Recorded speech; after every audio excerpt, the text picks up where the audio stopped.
শ্রীপুরে ১, ২ ও ৩ নং ওয়ার্ড বিএনপির কর্মী সমাবেশ অনুষ্ঠিত। গাজীপুরের শ্রীপুর থেকে উসমান গনির পাঠানো তথ্যে বিস্তারিত। গাজীপুরের শ্রীপুর পৌরসভার ১, ২ ও ৩ নং ওয়ার্ড বাংলাদেশ জাতীয়তাবাদী দল বিএনপির উদ্যোগে এক কর্মী সমাবেশ অনুষ্ঠিত হয়েছে।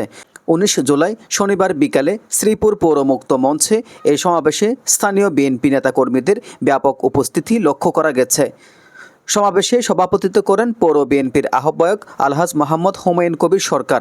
অনুষ্ঠানটি যৌথভাবে সঞ্চালনা করেন পৌর বিএনপির সদস্য সচিব মোহাম্মদ বিল্লাল হোসেন ব্যাপারী এবং সিনিয়র যুগ্ম আহ্বায়ক আনোয়ার হোসেন ব্যাপারী। অনুষ্ঠানে প্রধান অতিথি হিসাবে উপস্থিত ছিলেন গাজীপুর জেলা বিএনপির ১ নং যুগ্ম আহ্বায়ক অধ্যাপক ডাক্তার রফিকুল ইসলাম বাচ্চু। বিশেষ অতিথিদের মধ্যে উপস্থিত ছিলেন জেলা আহ্বায়ক কমিটির সম্মানিত সদস্য এস.এম. রুহুল আমিন, উপজেলা বিএনপির আহ্বায়ক আব্দুল মোতালেব, সদস্য সচিব খায়রুল কবির আজাদ মণ্ডল, উপজেলা বিএনপির সাবেক সভাপতি সিরাজউদ্দিন কাইয়া, জেলা বিএনপির সদস্য আবুল মনসুর মণ্ডল, উপজেলা বিএনপির যুগ্ম আহ্বায়ক মুসলেহ উদ্দিন মৃদা, আবু জাফর, মুক্তারুল করিম মুরল শামীম প্রমুখ।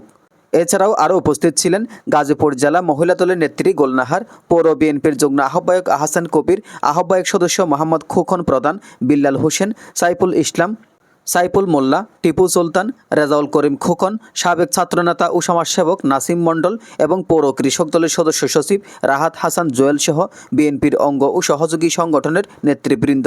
সমাবেশে নেতৃবৃন্দ সরকারের নানা অনিয়ম, দুর্নীতি, গুম খুন এবং ভোটাধিকার হরণ সহ দেশের বর্তমান রাজনৈতিক পরিস্থিতি নিয়ে আলোচনা করেন এবং আগামী আন্দোলনে সক্রিয় অংশগ্রহণের আহ্বান জানান। আপনারা জানেন দীর্ঘ 16 থেকে 17 বছর আমরা নির্যাতিত হয়েছি, সাধারণ মানুষ নির্যাতিত হয়েছে, ফ্যাসিস্ট সরকারের পতন হয়েছে। এই ফ্যাসিস্ট সরকার বাংলাদেশটাকে এলোমেলো করে গিয়েছে। আগামী রাষ্ট্রনায়ক আমাদের ভারপ্রাপ্ত চেয়ারম্যান তারেক রহমান 31 দফার ঘোষণা দিয়েছে।